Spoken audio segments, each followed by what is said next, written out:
यहूदी लोगों में फरीसी मृत्यु के बाद जी उठने में विश्वास रखते थे, क्योंकि उनके अनुसार वचन की ये सबसे बेसिक बात है। सदूसी इसमें विश्वास नहीं करते थे, लेकिन प्रभु यीशु ने हर विश्वासी के लिए अनंत काल का जीवन स्वर्ग में अपने पिता के घर में एक जगह तैयार करने का वादा भी किया है। वचन के अनुसार मृत्यु के बाद बॉडी, सोल और स्पिरिट का क्या होता है, आज का ये प्रोग्राम हमने आपके प्रश्नों के उत्तर में बनाया है। पहले सुनते हैं परमेश्वर का वचन। परमेश्वर का वचन हमने संत लूका की इंजील उसका 16वां अध्याय उसकी 19वीं आयत से आगे लिया है। यहाँ इस प्रकार लिखा है, एक धनवान मनुष्य था जो बैंजनी कपड़े और मलमल पहनता और प्रतिदिन सुख विलास और धूमधाम के साथ रहता था। लाजर नाम का एक कंगाल गांवों से भरा हुआ उसकी देवड़ी पर छोड़ दिया जाता था, और वह चाहता था कि धनवान की मेज पर की जूठन से अपना पेट भरे, यहाँ तक कि कुत्ते भी आकर उसके गांवों को चाटते थे। ऐसा हुआ कि वह कंगाल मर गया और स्वर्गदूतों ने उसे लेकर अब्राहम की गोद में पहुंचाया। वह धनवान भी मरा और गाड़ा गया, और अधोलोक में उसने पीड़ा में पड़े हुए अपनी आंखें उठाई और दूर से अब्राहम की गोद में लाजर को देखा। तब उसने पुकार कर कहा, हे पिता अब्राहम, मुझ पर दया करके लाजर को भेज दे, ताकि वह अपनी उंगली का सिरा पानी में भिगोकर मेरी जीभ को ठंडी करे, क्योंकि मैं इस ज्वाला में तड़प रहा हूँ। परंतु अब्राहम ने कहा, हे पुत्र, स्मरण करके तू अपने जीवन में अच्छी वस्तुएं ले चुका है, और वैसे ही लाजर बुरी वस्तुएं, परंतु अब वह यहाँ शांति पा रहा है और तू तड़प रहा है। इन सब बातों को छोड़ हमारे और तुम्हारे बीच एक भारी गड्ढा ठहराया गया है, कि जो यहाँ से उस पार तुम्हारे पास जाना चाहे वे ना जा सकें, और ना कोई वहां से इस पार हमारे पास आ सके। उसने कहा, तो हे पिता, मैं तुझसे विनती करता हूं कि तू उसे मेरे पिता के घर भेज, क्योंकि मेरे 5 भाई हैं, वे उनके सामने इन बातों की गवाही दे, ऐसा न हो कि वो भी इस पीड़ा की जगह में आए। अब्राहम ने उससे कहा, उनके पास तो मूसा और भविष्यवक्ताओं की पुस्तकें हैं, वे उनको सुने। उसने कहा, नहीं है पिता अब्राहम, पर यदि कोई मरे हुओं में से उनके पास जाए तो वे मन फिर आएंगे। उसने उनसे कहा, जब वे मूसा और भविष्यवक्ताओं की नहीं सुनते, तो यदि मरे हुओं में से कोई जी भी उठे तो भी उसको नहीं मानेंगे। परमेश्वर का वचन है, इसे पढ़े और सुने जाने से आशीष हो। आमीन। इस धरती पर हमारे जीवन का समय पूरा होने पर हमारा शरीर तो यहाँ होता है, पर आत्मा और प्राण या सोल और स्पिरिट कहाँ जाते हैं? परमेश्वर ने पहले स्वर्ग बनाया ताकि वहां पर वो स्वर्गदूतों के साथ उनके साथ फेलोशिप में रहें, लेकिन स्वर्गदूतों को उसके ऊपर कोई अधिकार नहीं दिया गया स्वर्ग के ऊपर। उत्पत्ति पहले अध्याय की पहली ही आयत में फिर लिखा है, परमेश्वर ने फिर धरती बनाई, और उसमें जो सबसे सुंदर जगह थी अदन बाग, उसमें इंसान को रखा, और हर दिन उसे शाम के समय मिलने आते थे। परमेश्वर ने इंसान को धरती के ऊपर और उसको जो कुछ बनाया गया था सबके ऊपर अधिकार दे दिया, ताकि वो उसके ऊपर राज्य करे और सदा के लिए उस सेटिंग में रहे। उत्पत्ति 2:17 में परमेश्वर ने उसे हर तरह की आजादी दी, लेकिन एक ही पाबंदी लगाई कि भले और बुरे के ज्ञान के वृक्ष का से ना खाए, क्योंकि उसको खाने के पश्चात उसकी उसी समय मृत्यु निश्चित थी। आदमी एक आत्मा है जिसके पास एक सोल है, और वो शरीर में रहता है, और उसे ये शरीर धरती की मिट्टी से बनाकर दिया गया। और जब परमेश्वर ने उसके नथनों में सांस फूकी तो वो जीवता पुरुष बन गया। आदमी एक आत्मा होने के कारण जो आत्मिक क्षेत्र है उसमें भी रह सकता था, उसमें काम कर सकता था, लेकिन उसे शरीर भी दिया गया है धरती से, तो वो जो मटेरियल क्षेत्र है, जो ये यहाँ का क्षेत्र है, उसमें भी कंट्रोल कर सकता था। जब मृत्यु हुई तो उसने इन दोनों स्फेयर्स के ऊपर अधिकार जमाया।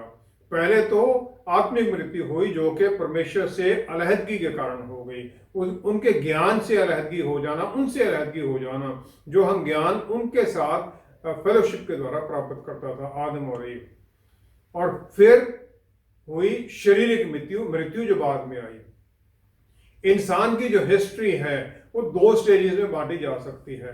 पहला वो जो प्रभु यीशु के आने से पहले का है, और दूसरा उनकी कुर्बानी के बाद का समय। 4 सिचुएशंस हैं जो जगह हैं जो बताई गई हैं जहां पर के विश्वासी जो नहीं है वो जाता है मृत्यु के बाद में। पहला तो है नरक, वो आग की जो झील है जहां पर के शैतान और उसके जो दुष्ट आत्माएं हैं वो उसमें जाएंगे। जो अविश्वासी हैं सारे एजेस के वो भी उसी में जाएंगे, और हेडीज जो है वो भी उसमें डाल दिया जाएगा। और हेडीज के बाद में जो मृत्यु है वो दूसरी मृत्यु है। दूसरा है हेडीज या शेओल। ये एक टेम्परेरी जगह है जहां पर के अविश्वासियों की आत्माएं जाती थी प्रभु यीशु के आने के समय तक, या उसके बाद में अभी वहां जाती, उससे पहले तो सब वहां जाते थे, और वो अपना फाइनल ट्रायल और जजमेंट के लिए इंतजार करते हैं अभी। तीसरा है अबिस, एक जेल है, एक अलहदा जगह है जहां पर के स्पेशल क्लास के जो अल्ट्रा विकेट, जो सबसे बहुत ज्यादा ही दुष्ट स्वर्गदूत हैं, उन्हें डाल दिया जाता है। प्रभु यीशु के पास इसकी चाबी है। चौथा है बाहरी अंधेरा, आउटर डार्कनेस। ये एक ऐसी जगह है जहां पर के फाइनल जजमेंट के बाद में दुष्ट लोगों को डाल दिया जाएगा। लूका 8:31 में जो लीजन, जो दुष्ट आत्माओं की थी, जो गैरसेनियों के उस इंसान को पकड़े हुए थी, उन्होंने प्रभु से प्रार्थना की कि हमें अबिस में मत डाल देना, हमें इसी इलाके में रहने दो। प्रकाशित वाक्य 20वां अध्याय उसकी 3री आयत और 10वीं आयत में हम देखते हैं कि शैतान को बांध कर चेन के साथ 1000 साल के लिए अबिस में डाल दिया जाएगा। फिर 10वीं आयत में है उसे कुछ समय के लिए छोड़ा जाएगा, लेकिन फिर उसका न्याय होगा और उसे उस आग की भट्टी में डाल दिया जाएगा जहां पर के वो शैतान, जो बीस्ट और प्रोफेट जो शैतान ने बनाए थे, वो पहले ही डाले हुए हैं और उन्हें फिर सदा के लिए वहां पर रहना है। लूका 16:22 से 24वीं आयत में जो रिच मैन और बेगर का हमने पढ़ा था, दोनों मृत्यु के बाद पहुंच जाते हैं। 22वीं आयत में जो बेगर मरता है उसे स्वर्गदूत लेके जाते हैं अब्राहम की गोद में। यहूदी लोगों ये मानते हैं कि अब्राहम की गोद स्वर्ग का स्थान है जहां परमेश्वर है। जो वहां लिखा है जो अमीर आदमी वो भी मर गया, उसे गाड़ा गया और फिर वो पहुंच जाता है हेडीज में जहां पर टॉर्मेंट किया जाता है उसे, वो आग की भट्टी में पहुंचा हुआ है। दूर देखता वो सामने अब्राहम और लाजर वो उसके साथ में है। दोनों के बीच में काफी बड़ी खाई है जिसको लांघा नहीं जा सकता है। हेडीज जो है वो अनदेखी जगह है जहां पर पहले जो मरे हुए लोग थे वो भेजे जाते थे, जो के राइटियस थे, धर्मी थे, उन्हें एक तरफ पर रख दिया जाता था, जो दुष्ट थे वो आग में डाल दिए जाते थे। अफसियों की पुस्तक 4 अध्याय 8 से 10वीं आयत में प्रभु यीशु ने वो लोग जो वहां पर अलग किए गए थे अब्राहम के साथ, वो उन्हें छुड़ाकर कैप्टिविटी कैप्टिव उन्हें पकड़ के साथ में लेकर स्वर्ग में ले जाते हैं। यूहन्ना 17:3 और 22वीं-23वीं आयत में हम देखते हैं इटर्नल लाइफ, जो अनंत काल का जीवन है, उसे डिफाइन करते हैं प्रभु यीशु। वो कहते हैं अनंत काल का जीवन ये है पिता परमेश्वर के वो ये लोग आपको जाने जो एक ही सच्चे परमेश्वर हो और यीशु मसीह को जिसे आपने भेजा है। 22वीं आयत में फिर वो आगे कहते हैं उसी प्रार्थना में पिता परमेश्वर से, जो आपने मुझे महिमा दी थी वो मैंने इन्हें दे दी है, विश्वासियों को दे दी है। और ये उन्होंने कर दिया क्योंकि उन्होंने हमारे साथ एक होने में जुड़ गए हो। He in us, we in him and he in the father. अनंत काल का जीवन एक विश्वासी पाता है उस जीवते वचन प्रभु यीशु में विश्वास के द्वारा, जो परमेश्वर का पुत्र है। और ये हम फिर पवित्र आत्मा परमेश्वर द्वारा उसके रेवलेशन पाते रहते हैं और फिर हम बदलते जाते हैं उसी महिमा की तरफ दिन प्रतिदिन। यूहन्ना 14 की 2-3 आयत में देखें, प्रभु यीशु ने वायदा किया है कि हर विश्वासी के लिए वो पिता के घर में एक जगह तैयार करते हैं और फिर वो वापस आएंगे वहां ले जाने के लिए भी। एक विश्वासी मृत्यु के बाद में एकदम सदा के लिए स्वर्ग में चला जाता है प्रभु यीशु के पास। लूका 23:43 में प्रभु यीशु ने जो क्रिमिनल जो वहां पर क्रूसीफाई किया गया था उससे कह दिया, आज ही तुम मेरे साथ स्वर्ग में होगे।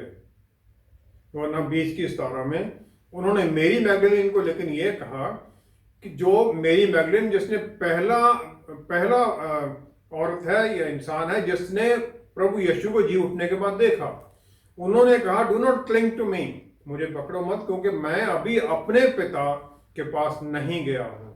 स्वर्ग में जो है, जो क्रिमिनल था वो तो पहले ही स्वर्ग में था जब वो प्रभु यीशु के साथ में सलीब पर था, क्योंकि जहां परमेश्वर का पुत्र है स्वर्ग वहीं तो है।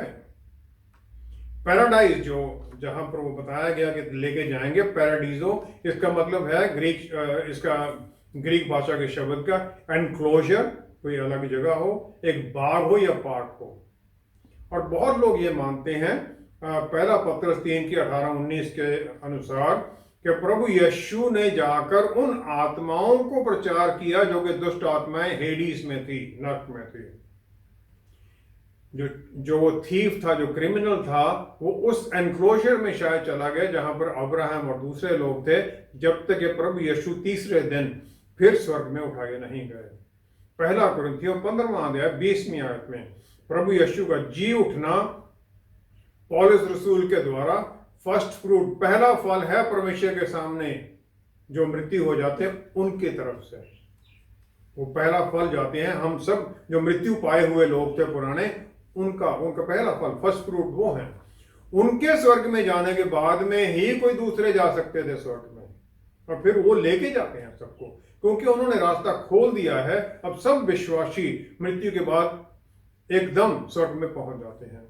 जो शरीर आदम और ईव को दिया गया था गिरावट से पहले, पाप से पहले, वही शरीर प्रभु यीशु ने रिजरेक्शन के बाद में पा लिया, और उस शरीर के साथ वो स्वर्ग में जाते हैं। जो धरती का हिस्सा था वो यहीं छोड़ देते हैं, वो धरती में खत्म, जो उनका शरीर है वो ले जाते हैं। यूहन्ना 20:27 में जी उठने के बाद में प्रभु यीशु के शरीर के अंदर धरती के जीवन का कुछ भी अंश नहीं था, सिर्फ उनके हाथों में वो जख्म थे, और यहां छाती में जहां पर भाला गाड़ा मारा था रोमन सिपाही ने, वहां पर वो जख्म था। इसीलिए वो कहते हैं यूहन्ना 19:34 में टॉमस को कि यहां हाथ डालकर देख ले, विश्वास कर। हर एक विश्वासी की जो यहां धरती का शरीर है, यहां धरती पर छोड़ दिया जाता है, वो यहीं रह जाता है। और फिर वही जो शरीर है, जो एलिमेंट्स ऑफ अर्थ, जो इस धरती के जो एलिमेंट्स हैं, उनके बिना नया शरीर पाता है वो स्वर्ग में ले जाने के लिए। जो शरीर है जो स्वर्ग में जाता है, उसमें धरती के कोई बीमारी, कोई कमजोरी, किसी तरह का कुछ भी नहीं रहता है। वो पूरी तरह से फिट हो जाता है ताकि स्वर्ग में परमेश्वर की महिमा कर सके, क्योंकि इंसान को स्वर्ग में जाकर परमेश्वर की महिमा ही तो करना है, इसीलिए तो उसे ले जाया जाता है वहां पर, और यही हम पाते हैं मृत्यु के बाद। स्वर्ग कैसा है और एक विश्वासी की मृत्यु के बाद उसका जीवन वहां पर कैसा होगा? परमेश्वर ने इंसान के लिए आदन बाग बनाया, जिसके बारे में वचन में लिखा गया है। स्वर्ग उससे कहीं ज्यादा सुंदर होगा जो हमें यहाँ दिखाई देता है।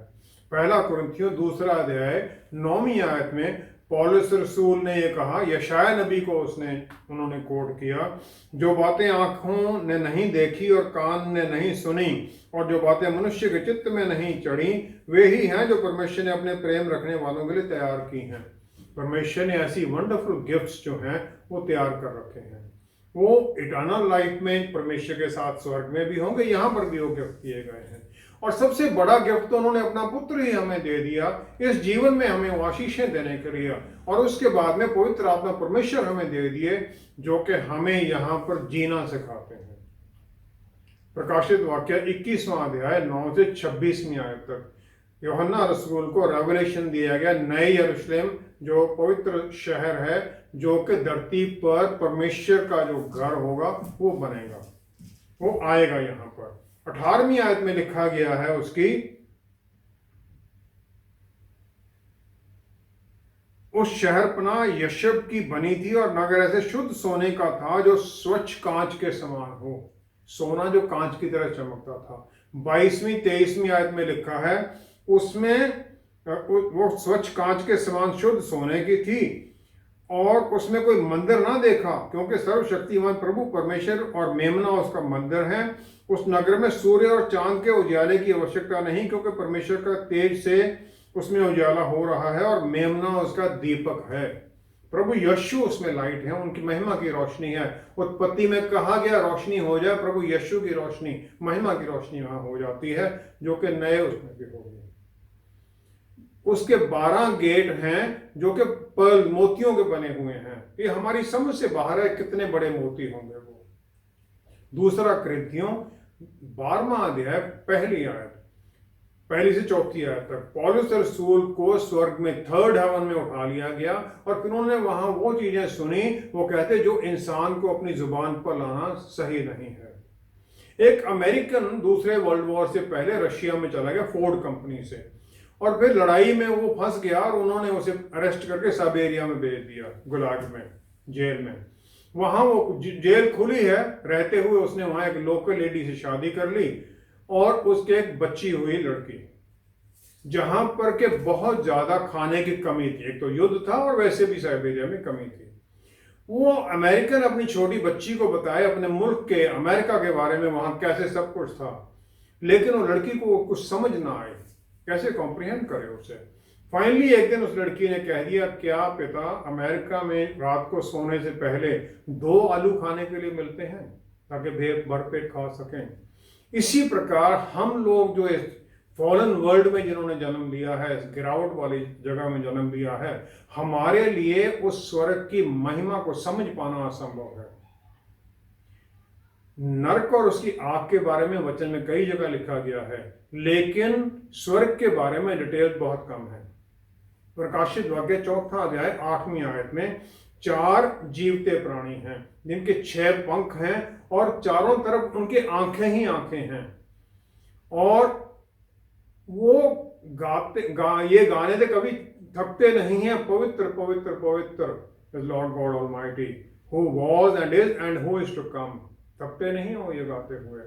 पता नहीं कब से गा रहे हैं वो और कब तक उन्होंने ये गाते रहना है, क्योंकि हर समय उन्हें कुछ ना कुछ परमेश्वर के बारे में नया दिखता है।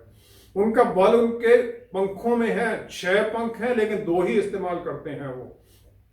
उनकी विजडम, बुद्धिमता उनकी आंखों से है, क्योंकि आंख बुद्धि का प्रतीक देती है, फिजिकल और स्पिरिचुअल आत्मिक ज्ञान के बारे में प्रतीक है वो। एक विश्वासी जो स्वर्ग में जाएगा उसका मेजर रोल तो परमेश्वर को वर्शिप करना है, स्वर्गदूतों के साथ मिलकर उनकी महिमा करना है।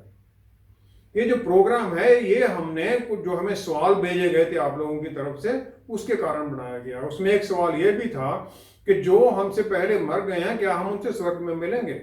विश्वासी लोग हाँ मिलेंगे, लेकिन हर जन जो वहां पर है वो इतना परमेश्वर की महिमा से भरा हुआ होगा, उतना ओवरवेल्म्ड होगा कि उसका हमेशा ध्यान तो उसी पर होना है। जब हम जाएंगे तो वो मिलेगा, हाँ ठीक हो, उधर देखो परमेश्वर की तरफ, ध्यान उधर लगाओ। उसके लिए हमारे पास इतना समय नहीं है।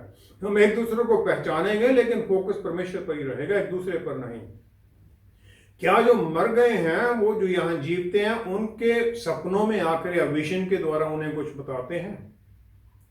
इब्रानियों की पुस्तक 1 अध्याय 14वीं आयत में स्वर्गदूतों को मिनिस्टरिंग स्पिरिट्स बताया गया है जो कि साल्वेशन, मुक्ति के उत्तराधिकारी हैं, और जो हम लोग हैं। जो लोग धरती पर हैं वो उनकी मिनिस्टरिंग के लिए है। जो स्वर्ग में चले गए उनके जो एंजल्स हैं वो क्या करते हैं? शायद वो आते हों यहाँ पर सपने में बताने के लिए। प्रेरितों की पुस्तक 12वां अध्याय 6 से 11वीं आयत तक पतरस रसूल को जेल से एक स्वर्गदूत रिहा करता है। जिस घर में उनके लिए प्रार्थना हो रही थी, सब विश्वासी थे, वो वहां जाने पर जब दरवाजा खटखटाता है तो अंदर से लोग ये कहते नहीं ये पतरस नहीं, उनका स्वर्गदूत होगा।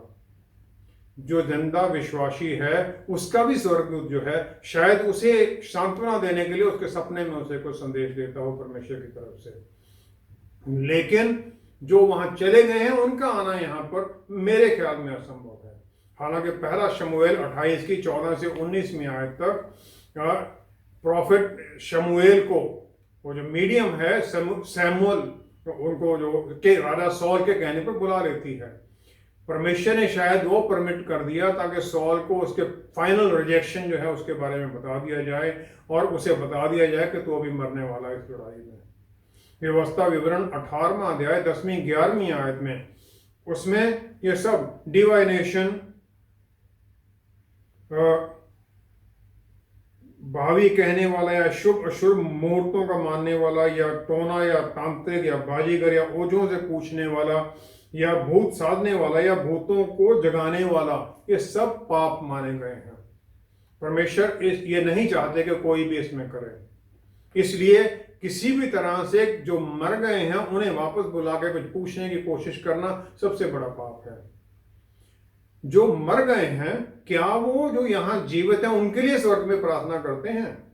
अफसियों की पुस्तक 2 अध्याय 8वीं 9वीं आयत में कोई भी इंसान परमेश्वर की हजूरी में अपने कामों से नहीं जा सकता है, यह विश्वास और अनुग्रह के द्वारा है।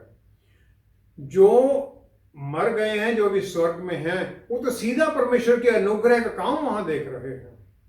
लूका 15:10 में एक पापी जब तौबा करता है तो स्वर्ग में स्वर्गदूतों के सामने आनंद मनाया जाता है।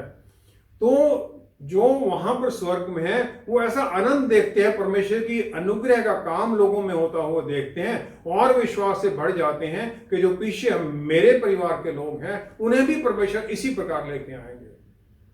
तो उन्हें वहां पर प्रार्थना की जरूरत नहीं पड़ती, क्योंकि उसे विश्वास है परमेश्वर के ऊपर, क्योंकि परमेश्वर दयालु है, प्यार करने वाले हैं।